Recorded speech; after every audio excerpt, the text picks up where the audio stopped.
wasaaradda caafimaadka Soomaaliland ayaa shaacisay in 13 qof oo cusub laga helay xanuunka coronavirus ee saameynta ballaaran ku leh dunida.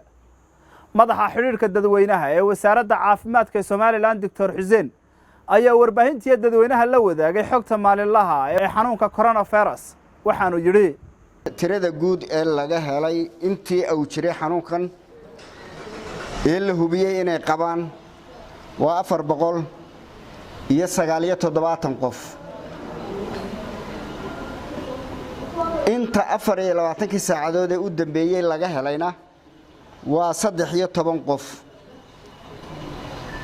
inta cudurka ka bogsatay waa 81 qof. dhimashadu maanta wax dhimasho ma jiraan, waxay maraysaa wali 26.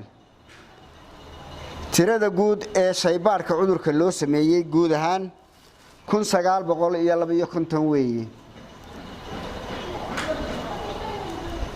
tirada guud ee la soo hadashay call centerka 24 saacadood u dambeeyayna waa 7498.